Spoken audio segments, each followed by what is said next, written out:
The liquid hit me first, before the sound of the cup shattering against the floorboards. It was hot. Not just warm, not just uncomfortable. It was searing. 190 degrees of steamed oat milk and pressurized espresso, mixed with a triple shot of vanilla syrup. It splashed against the center of my chest, soaking instantly through the heavy canvas of my apron, biting into the cotton t-shirt underneath, and finding the skin. I didn't flinch. That's the training. In my previous life, if you flinched, you missed a digit in a ledger that could hide a $10 million embezzlement scheme. You stay still. You observe. You let the data present itself.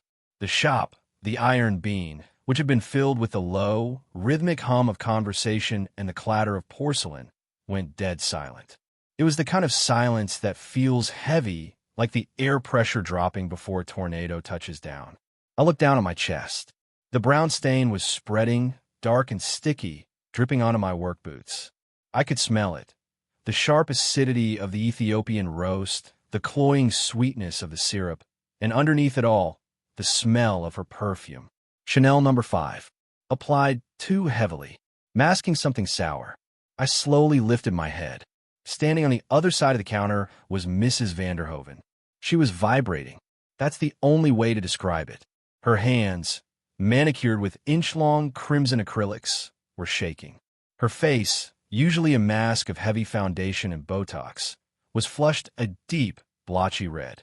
She was wearing a white cashmere sweater that probably cost more than my barista's monthly rent, and she was breathing hard, her chest heaving with the exertion of her own entitlement. "Sludge," she screamed. The word echoed off the exposed brick walls. "This is absolute sludge. I asked for extra foam. I asked for 140 degrees.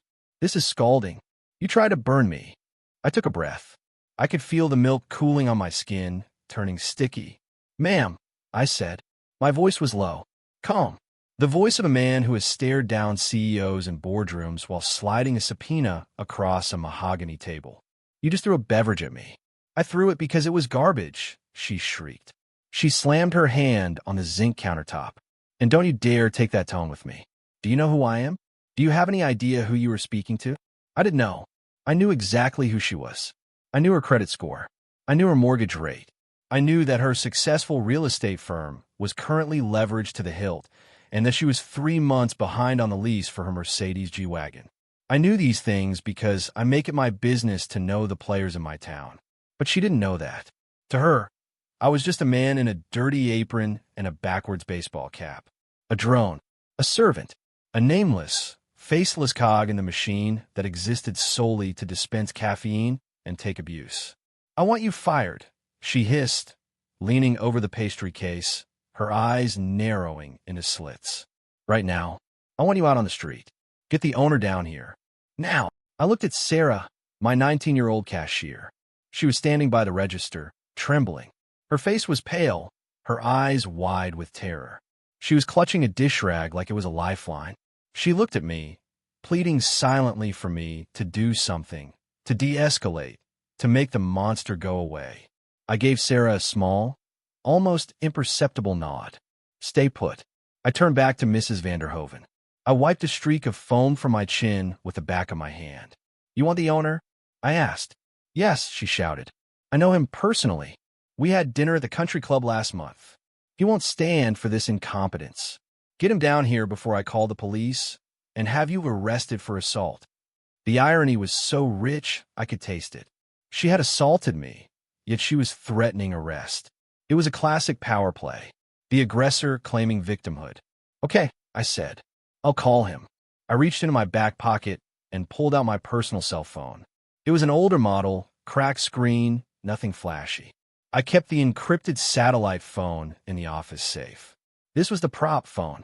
I unlocked it. I opened the keypad. I typed in a 10-digit number. Mrs. Vanderhoven crossed her arms, tapping her foot impatiently. "Put on speaker," she demanded. "I want to hear you get fired." I didn't put it on speaker.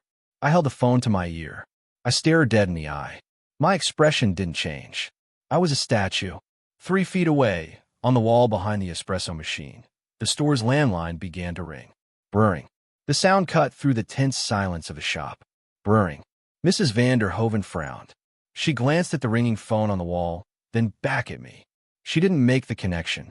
Why would she? In her world, the owner was a man in a suit, sitting in an office somewhere, not the grunt wiping down the steam wand.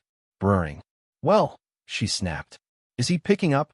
It's ringing, ma'am, I said. He might be busy. He's a very particular man. He'll pick up for me, she sneered. I waited. I let it ring 5 times. 6. The tension in the room was stretching thin, like a wire about to snap. Every customer in the shop was watching. The construction workers by the window, the young mom with the stroller, the college kids with their laptops. They were all frozen, witnessing the spectacle. I was buying time. Not for me, for the camera. I glanced up at the corner of the ceiling, just above the menu board. The little red LED on the 4K security dome was blinking steadily. Record, record, record. I needed more. Throwing the drink was battery. Yes. But I wanted more than a misdemeanor. I wanted a pattern of behavior. I wanted disorderly conduct. I wanted menacing. I wanted her to dig a hole so deep that even her high-priced lawyers couldn't pull her out of it. So, I lowered the phone. He's not answering. I lied. He must be in a meeting. Unbelievable, she spat.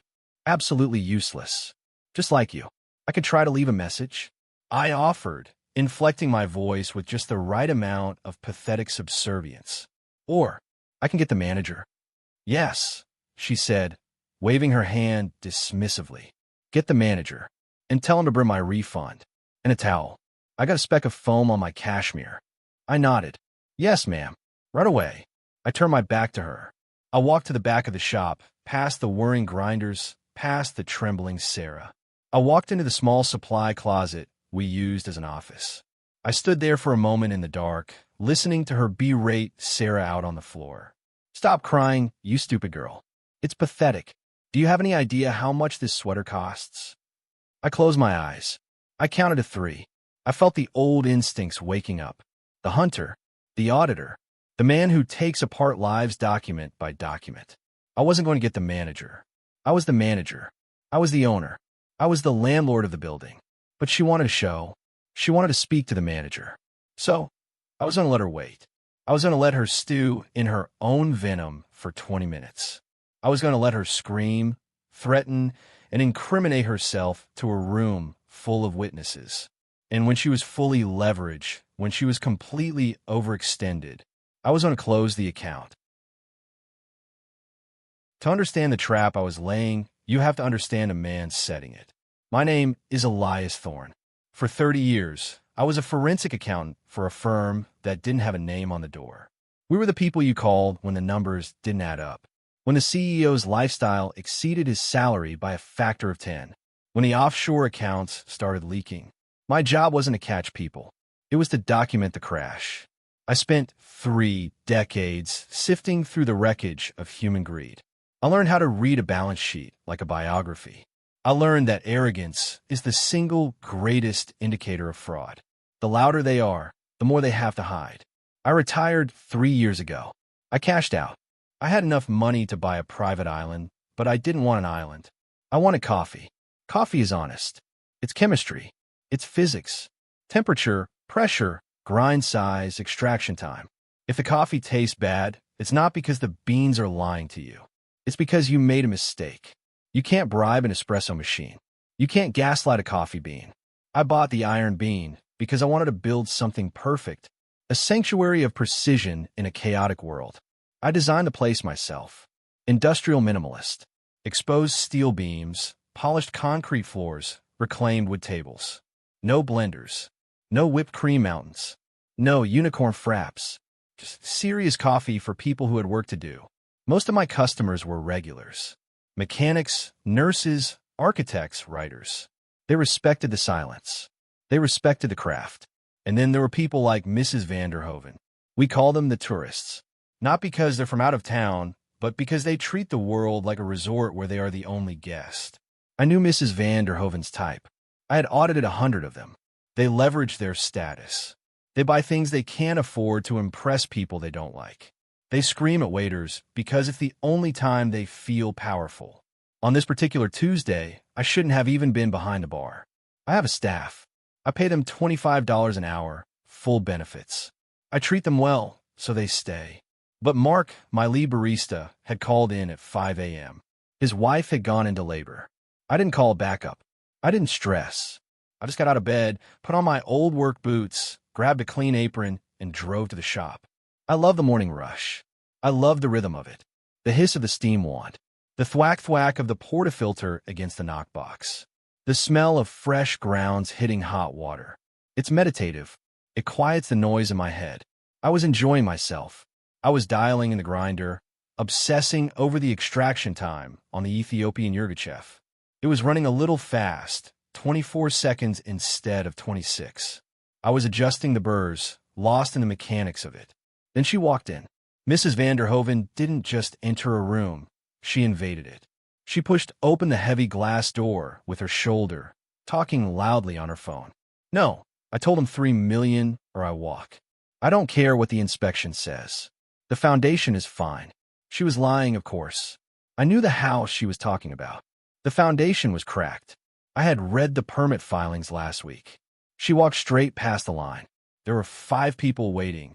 A nurse in scrubs who had just finished a 12-hour shift, a construction foreman I knew named Davis, and 3 students. She ignored them all. She walked right up to the register where Sarah was standing. Sarah is a sweet kid, 19, studying biology.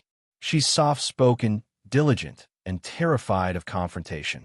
She's the kind of employee you protect at all costs. Mrs. Vanderhoven didn't even look at her. She just kept talking on the phone, holding up a finger to silence Sarah before she could even speak. She stood there for 2 full minutes, finishing her call, while the line behind her grew restless. Finally, she hung up. She looked at Sarah with a look of utter disdain. "I'm in a hurry," she announced. "I have a closing in 20 minutes. I need a large oat milk latte, triple shot, sugar-free vanilla. But I want the milk steamed to exactly 140 degrees. If it's too hot, it ruins the enzymes in the oat milk. And I want the foam to be microfoam only. No bubbles. If I see a bubble, I'm sending it back." Sarah typed it in, her fingers shaking slightly. "Okay, ma'am. That will be. And I have a rewards account," she interrupted. "Phone number is 555-0199. Sarah typed it in. "I'm sorry, Mrs. Vanderhoven. The system says you don't have enough points for a free drink yet." That was the spark. "Excuse me," she snapped. "I come here every day. Your system is broken. Fix it. Just give me the drink. I know the owner. You wouldn't want me waiting over $3. I can't just give it away, ma'am," Sarah stammered. "The inventory tracks automatically. You are a useless little girl, aren't you?" Mrs. Vanderhoven said. Her voice wasn't loud yet, but it was cutting. "Is math hard for you? Is that why you're working a cash register instead of going to school?" That was when I stepped in. I wiped my hands on a towel and moved to the register. "I've got this, Sarah," I said quietly. "Go check the stock in the back." Sarah fled. I could see the tears welling in her eyes. I turned to Mrs. Vanderhoven. I didn't smile. I didn't give her the customer service voice. "I'll make your drink," I said. "Please wait at the end of the bar." I made it perfectly. I used a thermometer. I stopped the steam at exactly 140 degrees. I groomed the milk until it was like wet paint. I poured a perfect rosetta into the cup. I capped it.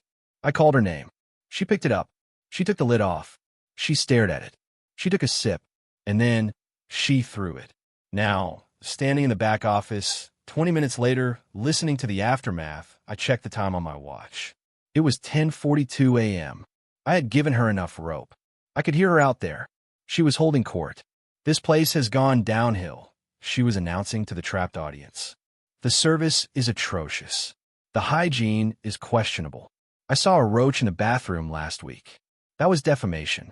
Per se, a lie that damaged the business reputation. Recorded in 4K audio." I picked up the iPad on the desk. I pulled up the camera feed. She was leaning against the counter, typing furiously on her phone, probably leaving a 1-star Yelp review. Excellent. Written evidence. I looked at the feed from camera 3. Sitting in the corner, nursing a double espresso, was a man in a gray hoodie. He was looking at his phone, but he wasn't scrolling. He was watching Mrs. Vanderhoven. Sergeant Miller. Off duty, but always on the clock. He came in every Tuesday for the Ethiopian roast. He hated bullies. I smoothed my hair back. I took off the dirty, coffee-stained apron and hung it on the hook. Underneath, I was wearing a charcoal button-down shirt. Italian cotton. Tailored. I buttoned the cuffs. I rolled my shoulders back. I wasn't Elias the barista anymore. I was Elias Thorne, the man who had brought down Ponzi schemes and corporate embezzlers. I picked up a file from the desk. It wasn't a menu. It was a stack of blank criminal trespass forms I kept for emergencies. I grabbed a pen. It was time to go speak to the customer. The office was a small, soundproof box at the rear of the shop. It smelled of cedarwood, old paper, and the faint, metallic tang of the server rack humming in the corner. It was a sharp contrast to the humidity and noise of the cafe floor. Here, the air was cool. Here, the world made sense. I sat in a leather swivel chair, the one I'd taken from my corner office at the firm when I retired. I didn't turn on the overhead lights. The glow from the 3 monitors was enough. On the center screen, the 4K feed from camera 2 showed the main floor in high definition. It was a wide-angle lens, capturing everything from the front door to the espresso machine. I watched Mrs. Vanderhoven. A normal person, after assaulting an employee and demanding a manager, would retreat. They would find a table in the corner, sit down, and stew in their own embarrassment. They would scroll through their phone, avoid eye contact, and wait for the authority figure to arrive. But Mrs. Vanderhoven was not a normal person. She was a predator who sensed blood in the water. She wasn't sitting. She was pacing. I zoomed in. The resolution was crisp enough to see the spittle flying from her mouth as she spoke. She had turned the waiting area into her stage. She was performing. "It's unbelievable," she was saying to Davis, the construction foreman who came in every day for a red eye. Davis was a big man, 6'4", covered in drywall dust. He was holding his coffee, looking at her with a mixture of confusion and annoyance. I simply asked for a temperature adjustment, a basic request, and that man, that rude, unwashed creature behind the counter, he threw it at me. I watched Davis. He looked at the floor, where the puddle of latte was still spreading. Then he looked at the back door, where I had disappeared. He knew me. We talked about fishing on Thursdays. He knew I owned the place. I could see the gears turning in his head. He started to say something, probably to correct her, but she cut him off. "Don't bother," she snapped at him. "You probably don't know good service either. Look at this place. It's a health hazard." I tapped a key on my keyboard, time-stamping the footage. 10:45 a.m. Slander. She moved on to the young mother with the stroller. The woman recoiled as Mrs. Vanderhoven approached, instinctively pulling the stroller back. "I would be careful feeding anything from here to a child," Mrs. Vanderhoven warned loudly. "I saw a rat in the kitchen last week. A big one, scuttling right over the pastries." My hand hovered over the keyboard. That was a specific, verifiable lie. 10:47 a.m. Defamation per se. Damaging business reputation with malicious intent. I leaned back in a chair. This was the silent gathering. It's the part of the job I used to love the most. It's the moment when the target thinks they are winning. They think the silence from the other side is weakness. They think the lack of immediate resistance means they have successfully dominated the room. But silence isn't weakness. Silence is a vacuum. And people like Mrs. Vanderhoven abhor a vacuum. They feel compelled to fill it with noise, and in doing so, they provide you with everything you need to destroy them. I checked the feed from camera 3. Sergeant Miller was still in the corner. He hadn't moved. He had lowered his phone, though. His eyes were locked on her. He was waiting for the signal. He knew the drill. We had dealt with a drunk tourist 2 months ago. Miller knew I didn't call 911 unless I had the paperwork ready. I let her go for 10 more minutes. I watched her harass a college student who was trying to study. I watched her take a napkin dispenser and throw it on the floor in a fit of pique. I watched her pull out her phone and record a video of herself standing in the middle of the shop. "Live at the Iron Bean," she announced to her screen. "Worst service in the city. The staff is abusive. The owner is hiding. Boycott this place. Hashtag boycott Iron Bean." She was digging the grave so deep she was going to hit bedrock. Then she made her mistake. She got bored with the audience and turned her attention back to the victim. She marched back to the counter. Sarah was still standing there, wiping down the register, trying to make herself invisible. Mrs. van der Hoven leaned over the counter. She got close. Too close. You know, she hissed, her voice dropping to a menacing whisper that the high-gain audio picked up perfectly. I'm going to make it my personal mission to ensure you never work in this town again. I know people. I know the dean of admissions at the university. One phone call from me, and your scholarship is gone. Do you hear me? You're nothing. You're a little servant girl who doesn't know her place. Sarah flinched. She dropped the rag. She started to cry again. That was it. The audit was complete. The liabilities exceeded the assets. It was time for liquidation. I stood up. I walked to the small mirror on the back of the door. I unknotted the dirty canvas apron. I pulled it over my head and let it drop to the floor. It landed with a heavy thud, the milk-stained fabric collapsing into a pile. Underneath, my charcoal shirt was crisp. No wrinkles. My vintage Omega Speedmaster, the Moon Watch, gleamed under the monitor glow. I buttoned my cuffs. I straightened my collar. I wasn't the guy who wiped the tables anymore. I picked up the file folder from the desk. I picked up the iPad. I reached into my pocket and pulled out my phone. I dialed the shop's landline again. I put the phone back in my pocket without hanging up. I opened the door. The transition from the office to the shop floor was instant. The noise hit me first, the low murmur of the crowd, the hum of the refrigerator motors. But as soon as the heavy steel door clicked shut behind me, the room went silent again. Every eye turned to me. I walked slowly. I didn't rush. I moved with the easy, predatory grace of a man who owns the building, the land, and the debt of everyone in the room. Mrs. van der Hoven was standing by the pastry case, her back to me. She was still looming over Sarah. Brrring. The shop phone on the wall began to ring. Mrs. van der Hoven whipped around. She saw me, but she didn't see me. Her brain couldn't process the change fast enough. She saw the same face, but the context was wrong. The apron was gone. The hat was gone. The slump in the shoulders was gone. She blinked. Finally, she shouted, pointing a long, red fingernail at the ringing phone. Someone is calling. Answer it. It's probably the owner coming to fire you. I didn't look at her. I walked past her. I didn't walk around her. I walked on a line that forced her to take a step back or be collided with. She stepped back, stumbling slightly in her heels. I walked behind the counter. I nodded to Sarah.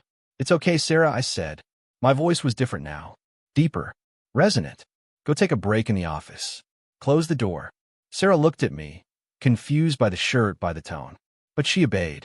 She scrambled past me and disappeared into the back. Brrring. The phone was still ringing. I stood in front of the landline. I let it ring one last time, holding Mrs. van der Hoven's gaze. She looked confused now. The confidence was starting to crack. She was looking at my watch. She was looking at the way I stood. I picked up the receiver. Iron Bean, I said. I paused. I listened to the silence on the other end of the line, the silence coming from my own cell phone in my pocket. Yes, I said into the receiver, watching her. I'm here. I'm looking at her right now. Mrs. van der Hoven crossed her arms, a smug smile returning to her face. Good. Tell him I want a full refund and a written apology. I held up a hand to silence her. Understand, I said into the phone. Assault, slander, disorderly conduct. Yes, I have the footage. Mrs. van der Hoven's smile faltered. What? Who are you talking to? Understood, I said. I'll handle it. I hung up the phone. The click was loud in the quiet shop. I turned to face her.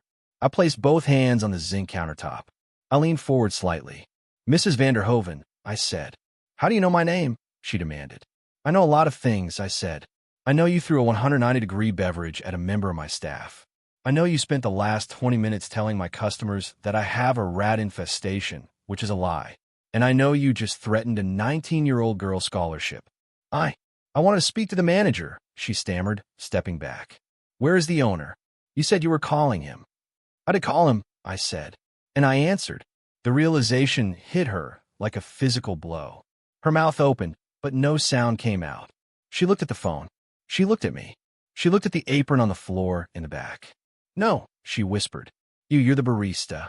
I'm the owner, I said. I'm the sole proprietor of the Iron Bean. I own this building. And until 10 minutes ago, I was the one making your coffee. The color drained from her face, leaving her foundation looking like a layer of yellow clay. I didn't know, she stuttered. She tried to pivot to find a new angle. She forced a laugh. A brittle, terrible sound. Well, this is embarrassing. You play a good joke, sir. Truly. Undercover boss, right? Huh. Well, look, we got off on the wrong foot. I was just having a bad day. The sugar level, you know how it is. She reached into her purse. Let me pay for the drink. And the cleaning bill. I insist. I didn't move. I didn't smile.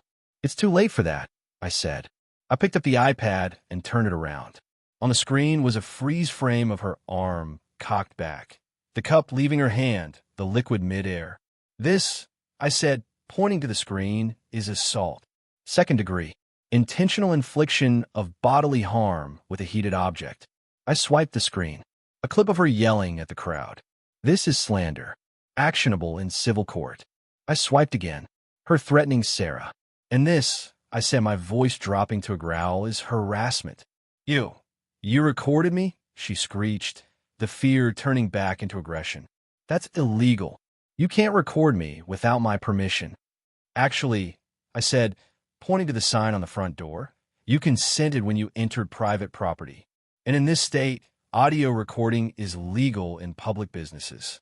I picked up the file folder. I pulled out a single sheet of heavy, cream-colored paper. I slid it across the counter. What is this? She asked, staring at it. Notice of criminal trespass, I said. You are banned. For life. If you set foot on this property again, the shop, the patio, or the parking lot, you will be arrested. She scoffed. She actually scoffed. The delusion was terminal. You can't ban me, she said, snatching the paper and crumpling it up. I'm a pillar of this community. I know the mayor. I'll have your business license revoked. I'm not leaving until I get my refund. I sighed. It was the sigh of a man who had hoped, briefly, that logic would prevail, but was prepared for the alternative. I looked toward the corner table. Sergeant Miller? I said. The chair scraped against the concrete floor. Sergeant Miller stood up. He was a thick man, built like a fire hydrant. He unzipped his gray hoodie, revealing the badge clipped to his belt and the radio on his hip. He walked over to the counter, finishing his espresso in one gulp.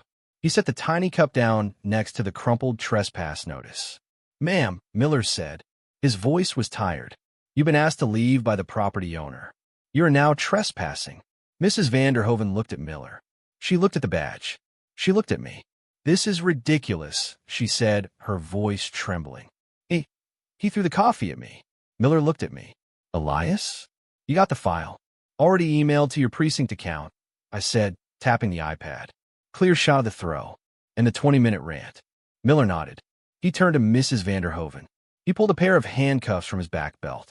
Mrs. Vanderhoven, he said, please turn around and place your hands behind your back. What? She shrieked. You're arresting me? Do you know who I am? Yeah, Miller said, snapping the first cuff on. You're the lady who just assaulted my favorite barista. The sound of the handcuffs clicking shut was the most satisfying noise I had heard in 3 years. Louder than the grinder, sweeter than the steam wand. It was the sound of a balance sheet finally zeroing out. The walk from the counter to the front door is only about 30 feet. But when you're wearing handcuffs and your mascara is running, and the people you just spent 20 minutes insulting are watching you, 30 feet can feel like a death march. Sergeant Miller wasn't rough with her. He didn't need to be. The weight of the reality was heavy enough to keep her moving. He held her by the elbow, guiding her past the tables of plywood and steel. The silence in the shop was absolute. No one cheered. This wasn't a movie. It was too uncomfortable for cheering. It was the feeling of witnessing a public execution of social status. Mrs. Vanderhoven tried to keep her head up, but her chin trembled. As she passed Davis, the construction foreman, she looked away. Davis didn't. He took a slow sip of his red eye, his eyes flat and unblinking. He raised his paper cup in a mock toast, a salute to the fallen queen. She passed the college student she had harassed. The girl was holding her phone up, filming. Mrs. Vanderhoven flinched, turning her face away from the lens, but it was too late. The internet is written in ink, not pencil. Miller opened the glass door. The bell chimed. A cheerful, bright sound that seemed to mock the gravity of the moment. "You're making a mistake," I heard her whisper to Miller as they stepped out onto the sidewalk. "I can pay you. I can make this go away." "Bribery of a public official," Miller said, his voice carrying back into the shop. "That's another felony, ma'am. Keep talking. I'm sure the DA will love it." The door swung shut. The heavy hydraulic closer hissed. For a moment, nobody moved. The shop was suspended in the amber of the aftermath. Then, Sarah, who had been peeking out from the office door, stepped fully into the light. She looked at me. She looked at the puddle of coffee on the floor. She looked at the empty space where the screaming woman had been. "Mr. Thorne?" she asked, her voice small. Is she gone?" "She's gone, Sarah," I said. "Go wash your face. Take 10 minutes. I'll clean the floor." I grabbed the mop bucket. I didn't call a janitor. I didn't delegate it. I wrung out the mop head and started scrubbing the sticky residue of the vanilla latte off the polished concrete. As I worked, my mind shifted gears. The physical threat was neutralized. Now it was time for the forensic phase. Mrs. Vanderhoven had mentioned she worked for Prestige Realty. She had bragged about a closing. She had claimed to own the town. I finished mopping. I went back to the office. I sat down at the computer. I didn't go to Facebook or Instagram. I went to the state licensing board for real estate agents. Search: Vanderhoven Patricia. Status: active. Brokerage: Prestige Realty Group. I opened a new email window. I found the contact info for the managing broker of Prestige Realty. A man named Marcus Sterling, no relation, but a man I knew by reputation. He ran a tight ship and hated liability. Subject: urgent. Incident involving Agent Patricia Vanderhoven. Criminal charges pending. I attached 2 files. The video clip of the assault. The video clip of her screaming that she would ruin a student's life. I wrote a simple message. "Mr. Sterling, attached is footage from the Iron Bean this morning. Your agent, while identifying herself as a representative of your firm, assaulted a staff member and was subsequently arrested for second-degree assault and disorderly conduct. She also attempted to use her professional position to threaten a local university student. As the owner of the establishment, I am filing formal charges. I thought you should see this before the 6 p.m. news airs. Elias Thorne." Send. The beauty of the digital age is the speed of consequences. 20 minutes later, my phone buzzed. It was an email from Marcus Sterling. "Mr. Thorne, I am horrified. She has been terminated effective immediately. We're scrubbing her profile from the site as we speak. Please know this does not represent our values. I will be sending a personal apology to your staff member." I closed the laptop. By 2 p.m., the mugshot was online. It wasn't flattering. The fluorescent lighting of the booking station washed out her expensive foundation, revealing the fear underneath. By 4 p.m., the video the college student filmed had hit local Reddit. The thread was titled, "Karen Gets Arrested at Iron Bean After Throwing Hot Coffee at the Owner." The comments were a bloodbath. People surfaced with their own stories of Mrs. Vanderhoven. A waiter she had stiffed. A valet she had screamed at. A neighbor she had reported to the HOA for planting the wrong color petunias. It was a social autopsy. Everyone took a turn cutting. She didn't just lose her job. She lost her shield. In a town this size, reputation is currency. And she had just declared bankruptcy. The evening shift came on at 5 p.m. I stayed until closing. I was back in my apron, a clean one this time. I was pulling shots, steaming milk, wiping counters. The rhythm returned. The shop filled up again with the afterwork crowd. Some of them had heard the news. They whispered, looking at me with new eyes. They didn't see the servant anymore. They saw the man who had taken down the dragon. I didn't encourage the gossip. When people asked, I just nodded and said, "We have a zero-tolerance policy for abuse." At 9 p.m., I flipped the sign on the door to closed. I locked the bolt. I turned off the main lights, leaving only the amber security floods on. I stood in the center of the shop, listening to the silence. It was a good silence, a clean silence. There's a misconception about service work. People like Mrs. Vanderhoven think that because you serve, you are subservient. They think that because you are behind a counter, you are beneath them. They confuse service with servitude. Service is a choice. It is a dignity. To make something with your hands, To provide a moment of comfort to a stranger, that is a noble thing. I didn't buy this shop to make money. I have money. I bought it to make something real. I thought about the look on her face when I picked up the phone. It wasn't just fear. It was the shattering of a worldview. She had built her entire identity on a hierarchy that didn't exist. She thought the apron made me weak. She didn't realize the apron is just a uniform. The man inside it is the variable. I walked over to the spot where the coffee had hit the floor. The concrete was clean. No stain. No trace. I went to the back office and grabbed my coat. I stopped by the bulletin board where we pin up customer photos and community notices. I took the crumpled criminal trespass notice out of my pocket. I smoothed it out. I pinned it to the board, right next to the health inspection certificate, grade A. It wasn't a trophy. It was a reminder. A reminder that in my house, money doesn't buy you the right to be cruel. Status doesn't buy you immunity. I set the alarm. I walked out into the cool night air. The city was quiet. I got into my car, an old, beat-up Volvo station wagon that I love more than any luxury sedan. I started the engine. Mrs. Vanderhoven was probably sitting in a holding cell right now, waiting for her husband to post bail, realizing that for the first time in her life, she couldn't speak to the manager. Because sometimes the manager is the one holding the handcuffs. This is Dante's stories. Be kind to the people who serve you. You never know, they might just own the block.